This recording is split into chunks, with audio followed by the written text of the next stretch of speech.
If you want to factory reset your iPhone 17 Pro or Pro Max using your computer, here's what you need to do.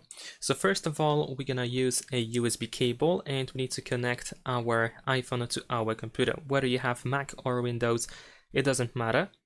We need to connect the phone to the computer using the USB cable, and then we're gonna turn off our device. So I'm gonna use the volume down button and side button. We need to hold for like 2 seconds to open this power menu, and we need to completely shut it down.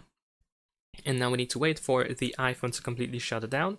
And just in a sec, I'm gonna show you what to do next. But now before we move on the Mac, you will need to switch to the Finder. So you will have to open the Finder, and then you should be able to find your iPhone in the Finder app. So we're gonna press and hold the side button, and we need to actually keep holding until we see the recovery mode.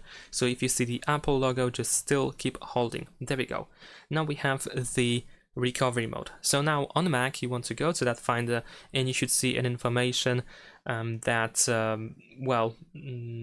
there's something wrong with your iPhone, for example, and you have the option to update the iPhone or restore it.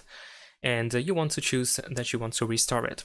And unfortunately, I don't have Mac to show you exactly how it looks like, but if you actually use Mac for a bit of time now, you probably know how to find the Finder, and if you just open it, then you will see this message. If not, then you want to select your iPhone from locations, and you should be able to find the restore iPhone option over there. Now, if you actually have Windows instead of Mac, then in that case, here's what you can do. So on Windows, you want to open the Microsoft Store, and then you want to download Apple devices. You can theoretically also use iTunes. However, I think that Apple devices is slightly better for that, and more intuitive. So I would choose Apple devices over iTunes.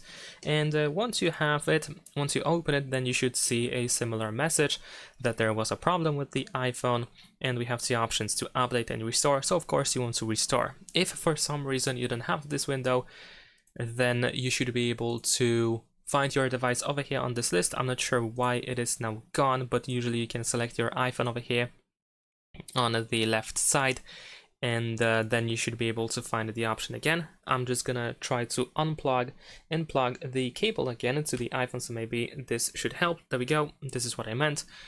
And as you can see, now we have the iPhone in general, and over here we have restore iPhone, so you can click on that as well in case you don't see that menu, that window actually that was shown before. There is also another alternative. You can also go to iCloud.com and sign into your Apple account, and then on iCloud you should be able to find the Find My app, so we can click on it, and then you might be able to find your iPhone over here on the list of all devices. Unfortunately, if you don't have Find My iPhone enabled, then most likely you won't be able to locate it, but you can still give it a try and see if your device appears on this list. If it does, then you want to click on the device, and then after selecting it, you should be able to find the erase option, so you can erase your iPhone like this. And that's pretty much it. Thanks for watching, leave a like and subscribe.